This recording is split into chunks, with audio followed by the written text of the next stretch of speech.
becoming increasingly embedded within imaging systems, driving both clinical and operational workflows. We believe that the quality, consistency, and richness of imaging data is critical for AI to realizing its full potential. What we have seen in adjacent markets, such as digital cameras and industrial automation, is that as imaging technology matures, image processing moves closer to where the images are generated, which in our case would be closer to the image acquisition workstation or even the detector. Varex's tube and smart detectors can enable OEMs to design systems which can produce images that are pre-processed with AI to better enable the agentic AI applications to direct the diagnostic steps and optimize the enterprise radiology department workflow. Varex is well positioned to support this shift by combining advanced imaging components with connectivity-enabled solutions that improve productivity while helping address the shortage of radiologists in many emerging markets. For example, in general radiography and certain fluoroscopy applications, Varex's software solutions, such as Nexus DR and Nexus DRF, integrate our X-ray tubes, detectors, and software to enable efficient image acquisition and seamless connectivity to cloud-based platforms for AI-driven analysis. We believe this model can help accelerate adoption of digital imaging systems in emerging markets such as India, South Asia, Africa, and Latin America, where there is a significant shortage of radiology professionals. We're also seeing increasing interest from OEMs in the data capabilities that currently exist in our high-end CT tubes. Operating information captured during imaging by our CT tubes can be used to correlate imaging parameters with image quality, predict life of the X-ray tube and related components, and enable service applications to predict downtime and proactively schedule maintenance to increase system availability. In summary, Varex's X-ray tubes and detectors continue to be well positioned to meet next generation of imaging performance and reduce cost of ownership. Interest in photon counting continues to grow. In addition to the 2 CT customers, we're actively engaged with 8 different medical imaging OEMs developing systems using our photon counting detectors. We are seeing growing adoption across several modalities with strong OEM engagement. Some of them already have systems in the market, while the others are working towards it, supporting both near-term and long-term potential sales growth for Varex. Full-body photon counting CT remains our largest long-term market opportunity, with our OEM partners making steady progress towards commercialization.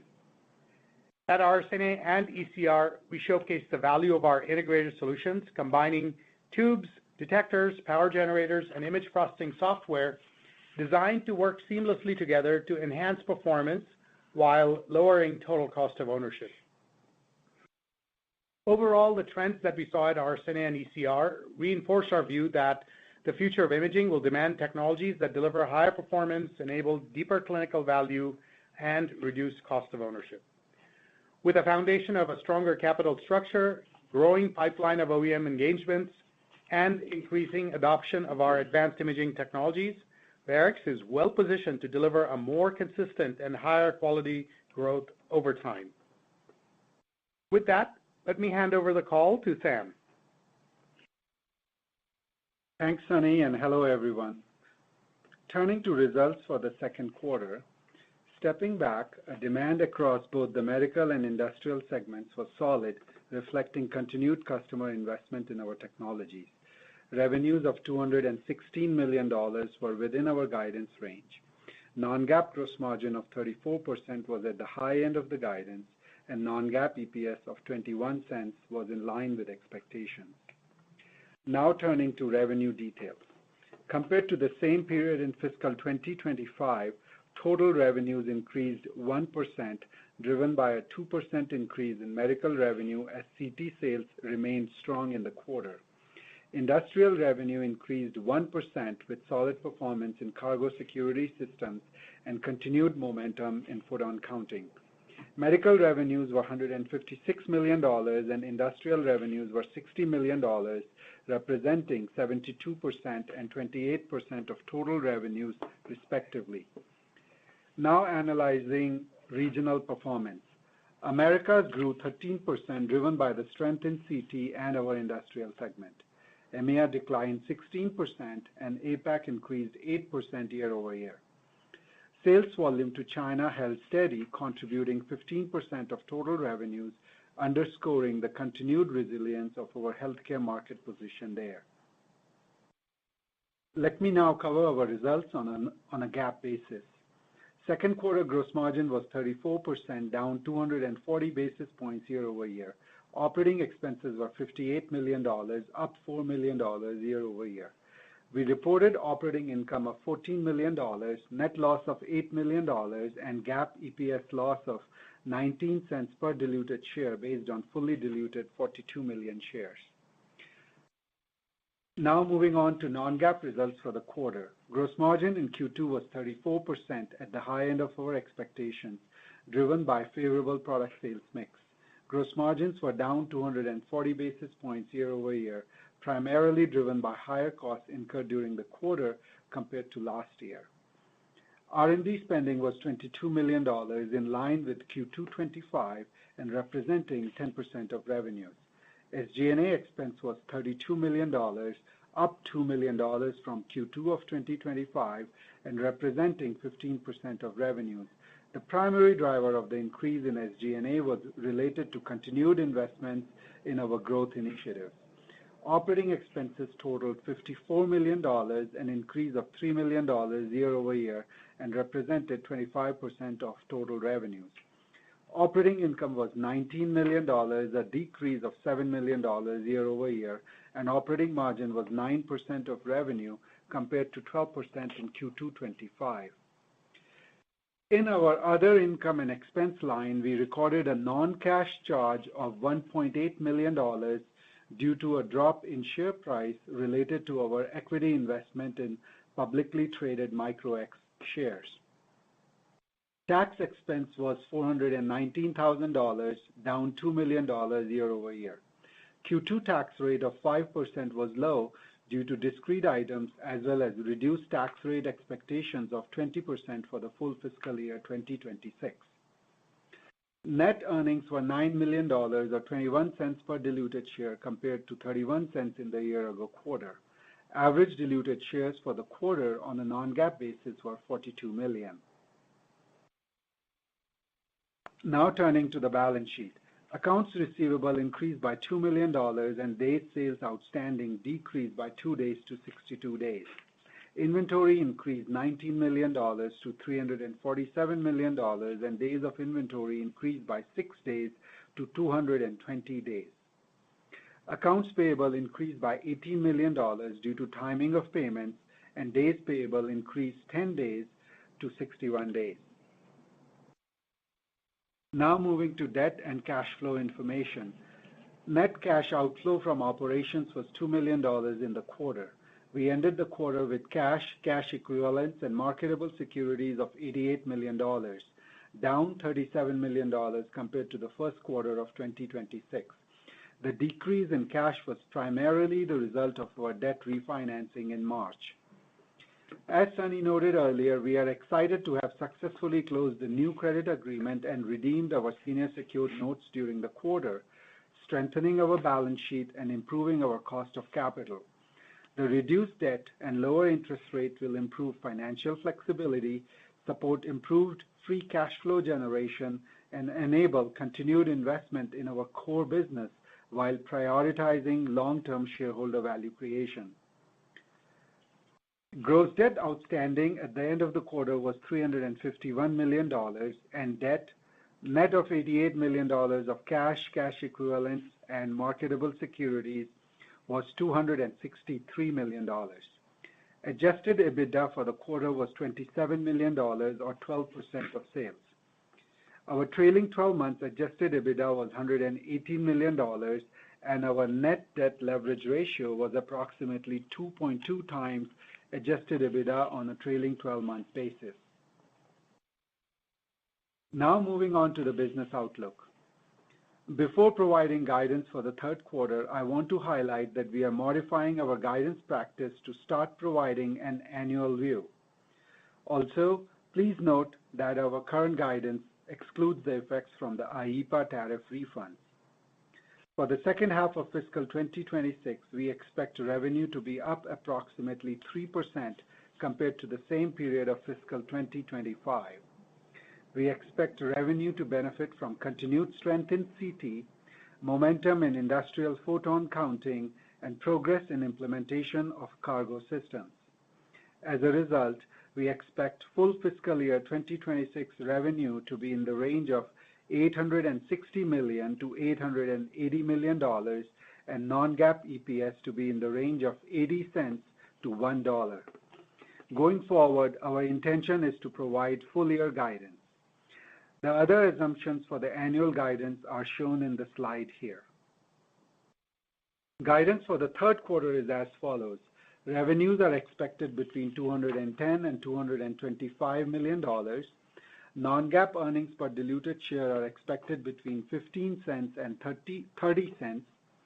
Our expectations are based on non-GAAP gross margin of 33 to 34%, non-GAAP operating expenses of approximately $54 million, interest and other expense on a net basis in a range of $6 to $7 million, tax rate of about 23% for the third quarter, and non-GAAP diluted share count of about 42 million shares. I would now like to hand the call back to Sunny for some closing thoughts before beginning our Q&A session. Thank you, Sam. Overall, we're very pleased with a solid first half of fiscal 2026. Looking ahead, we're encouraged by the depth and quality of engagement with our medical customers, particularly around innovation and integration of our technologies into their next generation imaging systems. On the industrial side, our close collaboration with customers continues to drive new applications across a diverse set of end markets, including oil and gas, food inspection, and security screening. Across both business segments, this level of engagement reinforces our confidence in the durability of our customer relationships and the long-term opportunities ahead. None of this progress would be possible without the dedication of our employees and partners around the world, and I want to sincerely thank them for their continued commitment. Your efforts are critical to advancing our strategy and strengthening the future of Varex. With that, we will now open up the call for your questions. Thank you. Ladies and gentlemen, if you would like to ask a question, please press star one on your telephone keypad, and a confirmation tone will indicate your line is in the question queue. You may press star two if you would like to remove your question from the queue. For participants using speaker equipment, it may be necessary to pick up your handset before pressing the star keys. One moment, please, while we pull for questions. And the first question comes from the line of Jacob Malezhnik with Oppenheimer. Please proceed. Hey, Sunny. Hi, Sam. Jacob on for Suraj here. Thanks for taking our questions. Hey, Jacob. Maybe just to start off with a question on the effects of the current macro environment. Given the Middle East conflict and its subsequent impacts on regional logistics and energy costs, combined with the tightening memory supply, I guess, how are you insulating your costs and lead times? And specifically, are you seeing any pricing pressure or constraints for your memory-intensive components? Yeah. Hey, Jacob. So first let me address the costs of certain components like memory chips. The only part of our business where we depend on certain memory chips is in our detectors business, and we have been able to procure them, although the costs have gone up. But our consumption of memory chips isn't extraordinarily large. We've been able to procure what we need for now and have a good buffer stock. It has cost us some money, and we've been able to offset that with other areas of business where we've had some favorability, good mix. So that's why we've been able to hold on to gross margins. But it has cost us, and we're just paying attention to it. Secondly, in terms of other effects of logistics, et cetera, very little of our products flow through the Strait of Hormuz, right? So there hasn't been a direct impact of logistics challenges or issues to us that we've seen. Now, our customers may be facing challenges, but so far it has not directly impacted our ability to ship or our ability to fulfill business for our customers. There are some other parts and products, components that are byproducts of petroleum where we've seen cost increases. But then our consumption of those parts and pieces materials is not that high, such as plastics, epoxy, and some certain polymers. Look, the war in the Gulf by itself hasn't been much of a significant impact for us. We've been through over the last 18 months, 24 months, we've done a lot to diversify our supply chain, to regionalize our suppliers. We have a lot of redundancies. So all that is, those are big investments we made over the last several years. All that's, in a way, helping us. Got it. Very helpful. And then maybe just one more from my end. On the India manufacturing ramp, could you quantify, I guess, the current capacity utilization at the India facility in terms of detectors? And as shipments begin to scale, how should we think about the margin tailwinds associated with this? And do you expect the facility to reach, full production capacity by the end of this fiscal year, or how do you see that going? Yeah, thanks, Jacob. This is Sam. Yes, you're right that our detector factory in India has been completed, and we are slowly ramping up production there. Now, keep in mind that given we are producing medical products over there, we need to go through regulatory procedures and get approvals, etc., product by product. So the ramp up is slow, but it is definitely ramping up. At this point, I would say the utilization levels are low, but we are expecting it to pick up. And by the year end, we are thinking that it should be materially utilized. So currently, the P&L is facing gross margin as well as an OpEx tailwind because of this situation. But I'm hoping that this headwind becomes a tailwind as we cross over, call it 60-70% utilization by the year end. So that's the situation there on one factory in India. And then the other factory, which is related to tubes, we are still into the facilitization, equipment move-in, and initial validation runs, etc. So that factory would still require some more time. It would begin to ramp towards the beginning of the next year for us. Perfect. Thank you. The next question comes from the line of James Sidoti with Sidoti & Company. Please proceed. Hi, good afternoon. Thanks for taking the questions.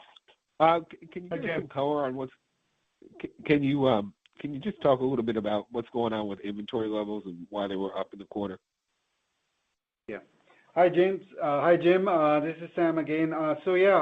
Inventory was up in the quarter. As you know, we are investing in cargo inspection business. So we have a number of units out there at the customer site, and we are working through the acceptance procedures and stuff like that.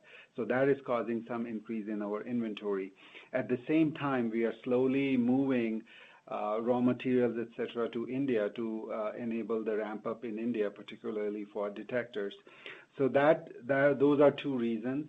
And then on top of that, there's been tariffs and then a little bit of memory chips. So they are also causing some inflation in inventory. At this time, as we forecast for the remaining 6 months of this fiscal year, we are expecting inventory to come down, and we are targeting about $20 to $25 million reduction in inventory. This increase in inventory is there to support the existing customers as well as ramp up in the new business area. So from our perspective, it is a temporary buildup and then bring it down in the next couple of quarters. Okay. All right. That makes sense. Now, and it looks like the business in China was up a couple million in the quarter. So, are we past most of the headwinds there, and should we expect revenue from China to remain about this level for the rest of the year? Yeah. So, Jim, the mess we had a couple of years ago with all the audits and then followed by the confusion around their stimulus programs, and then also the supply chain issues. Those have, as you know, worked themselves out the way we had forecasted. And what we're seeing now in China, that the demand side has returned to, I'd say, more normal, secular type of demand as we would expect in most parts of the world. And so we had, our sales were up 8% year over year in Q2, and then we also had in the first half about 3% in China. So it was along the lines of what we had expected would happen this year. Okay. All right. And with regards to photon counting for the medical business, I think I heard you say that you have two OEMs where you're relatively far along with, and you're talking to 8 others. Is that correct? Yeah. So let me clarify. So we've the last several calls we've talked about CT, photon counting for CT. Those were the 2 OEMs that I was mentioning, but I wanted to give a color beyond those 2 CT OEMs. By the way, we're seeking out, as we've said, we'd love to get a couple more, and we're working on that. But beyond that, in other modalities, so beyond CT, we're seeing there's activity with customers who are active. There's 8 customers who are actively engaged with us in various other modalities for different kinds of applications, CBCT applications and DR and breast imaging and a variety of areas. So the applicability of this technology is expanding beyond CT into other areas as well. And we have OEMs that have now brought products to market, and there are others that are working actively on it. Okay, and for the 2 that are working with CT, when do you think we'd start to see those in the field? Yeah, those customers have not announced their launch plans yet publicly, so I really can't disclose that. All I'll say is at this point, they're still on track in a way that would still put us in line with our goals for 29 as we had committed. But we still need, I would love to see a couple more OEMs as well. Let me say both our OEMs are making very good, solid, steady progress, and they're trying to bring products to market that that are not just a me too of what's been done so far, but where they can position themselves strongly in the market. All right, and then the last one for me, just kind of a general question. When issues like the increased price or cost for chips occur, do you have pricing power? Are you able to pass any of that along to your customer? We do have pricing power in certain cases, especially what we've observed through previous situations like this. Remember when we had the problem with FPGAs a few years ago? The whole industry struggled with it. We did pass on some of those costs to our customers. In this case, we ended up responding very quickly. There's different kinds of memory chips. We're able to do a couple of things where we bought ahead very quickly, a certain type of memory chips that are going out. We also have products that are on the older version that wasn't impacted as severely. So this effect at this time wasn't severe enough. But answer to your question, if it's unusual and if it's too unusual and it's going to end up costing a lot, we will pass these on. Yeah, I would like to add, Jim, that generally our pricing and our contracts are running annual. So for the same year, it is a little bit difficult, but when the contract comes for renewal, that will definitely be taken into consideration, and we would be able to pass price increase at that time. And it is not that customer contracts get renewed on a rolling basis. So as and when they come up for renewal, we would have an ability to pass down these cost increases. Understood. All right. Well, thank you. Thank you, Jim. The next question comes from the line of Young Lee with Jefferies. Please proceed. All right, great. Thanks for taking the questions. I guess to start, last quarter, I think the results as well as the tone on the call was particularly strong, both end markets and business trends. Seems like this quarter it's more solid and in line. Appreciate the guidance for the rest of the year. It seems like fiscal 3Q is a little bit above consensus at the midpoint, 4Q a little bit below. Just kind of curious, what's changed in the quarter that's making you sounding a bit more cautious? Yeah, I'll get us started, Young.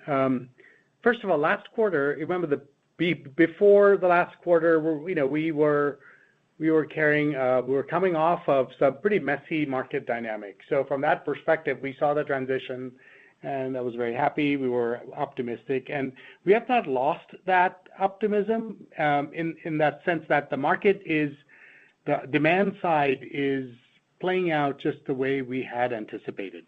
So let me just put it there that way. So this quarter as well, the same type of buying patterns continued. There was nothing odd about the buying patterns in a way that would have concerned us.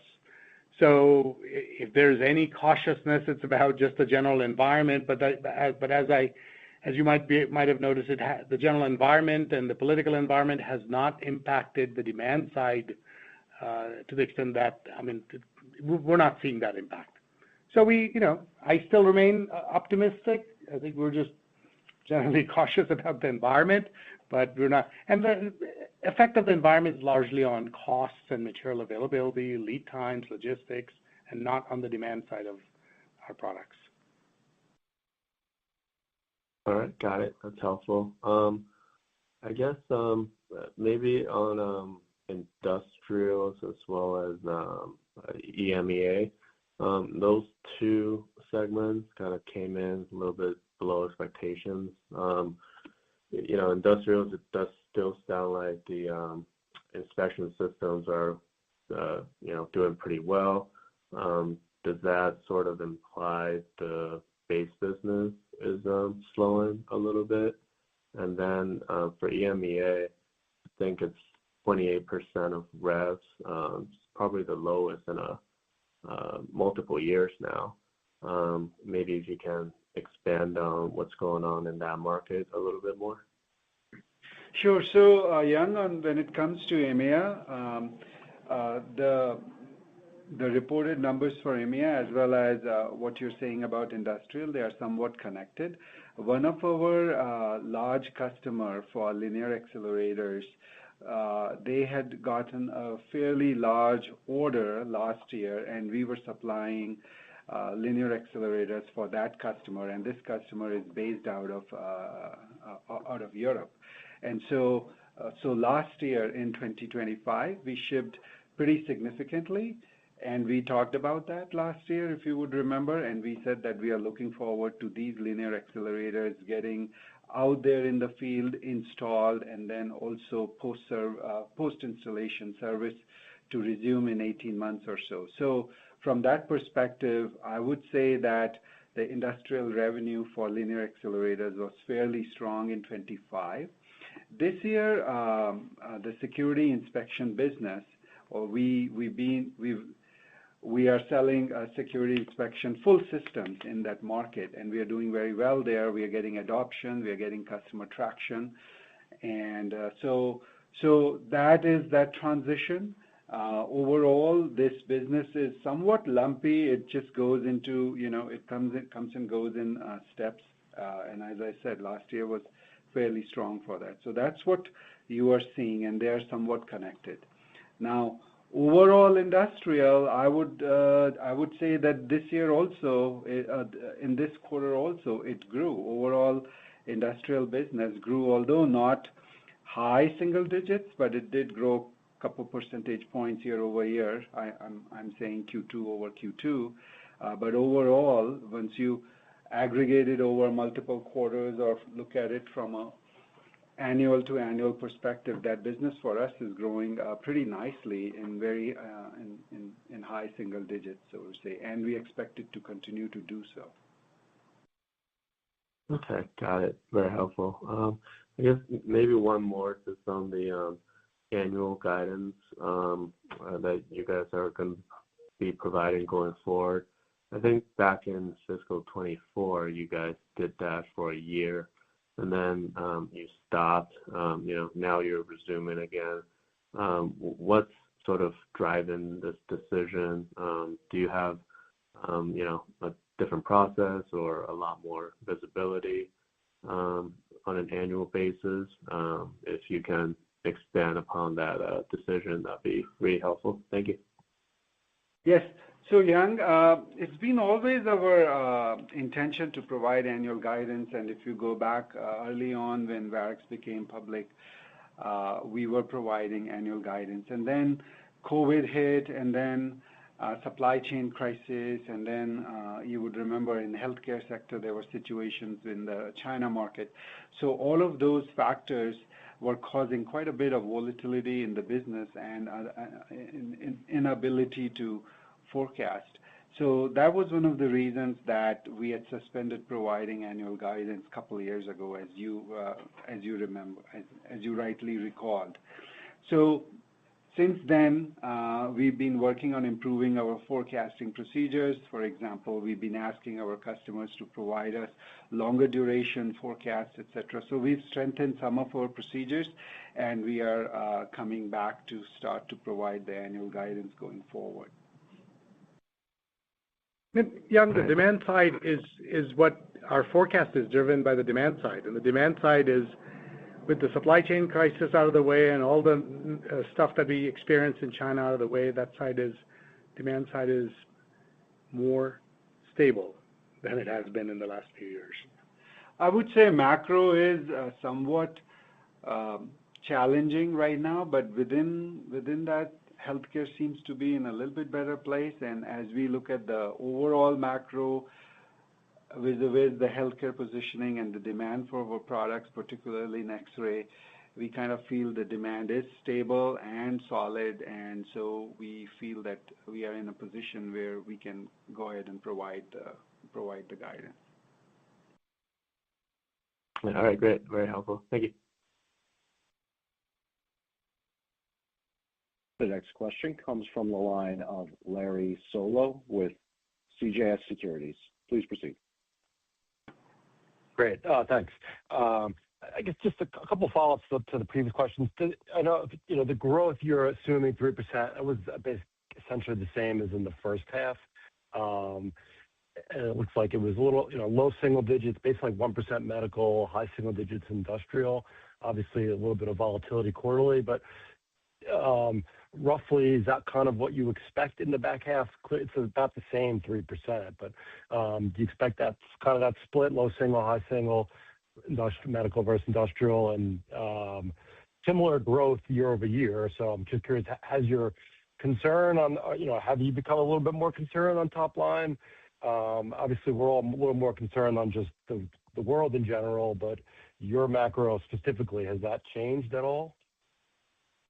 No, I think, Larry, what you mentioned is correct in the sense that our expectation of second half versus first half and the split between medical and industrial is similar. So we are not choreographing any message that the split or the rates in the second half versus the first half between the medical or industrial will be very different from each other. So it's pretty much going to follow. Okay. We expect it to follow a similar pattern.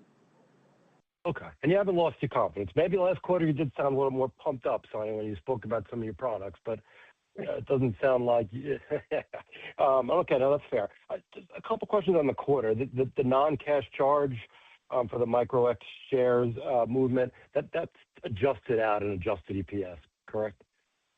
No, it is not adjusted out because per our policy, we do not adjust that charge out. Okay. So that's actually that's in the EBITDA number too then? Correct. It's in EPS, EBITDA, EBIT, everything. Yes.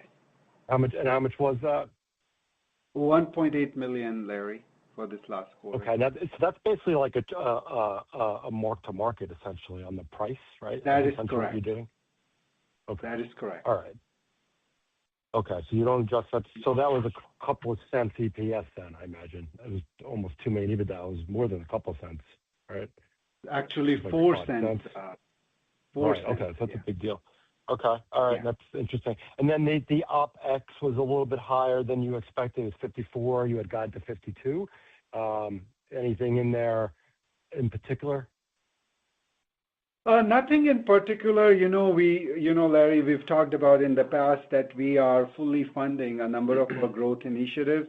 And so sometimes in R&D and channel development, R&D for medical, and then the channel development activities and initiatives that we have for the industrial segment, sometimes they don't come in exactly as one plan. So there's a little bit of a movement there, but we are investing there. So they came in a little bit sooner. Okay. So that's the reason for that. Yeah.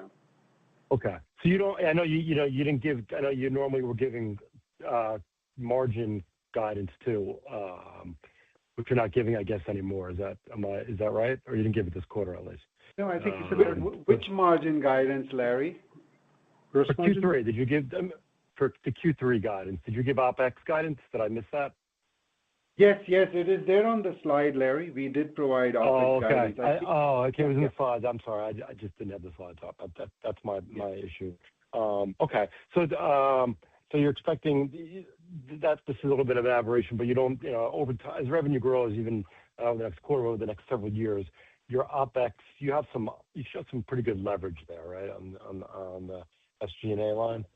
Is that? Yes. So as we are funding these initiatives, we are spending through OpEx, but as these initiatives turn into revenue, we are expecting very good operating leverage to drop through so the headwind should become a tailwind. Yes.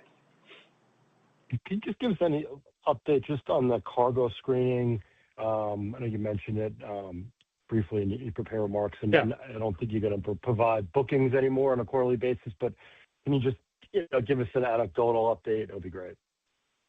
Yeah. So we've been booking deals consistently, and what I'm happy about is that these are well distributed from new prospects, new customers, new geographies, new products, and so we're seeing good traction with closing deals.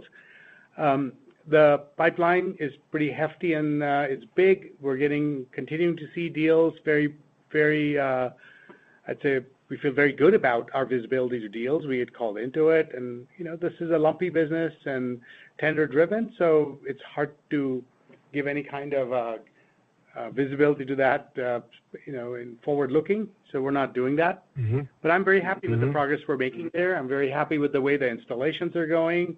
I'm very glad to see our ability to put out many of our new products. I mentioned the car scanner. We're very happy to see some new car scanner deals, sales this in Q2. So it's ramping up the way we had anticipated, and we're ramping up our production, implementation, delivery the same way as well. So part of the OpEx and part of the inventory is in the fact that we're making these investments in growth. Mm-hmm. Absolutely. Okay, I appreciate all that color. Thank you, guys.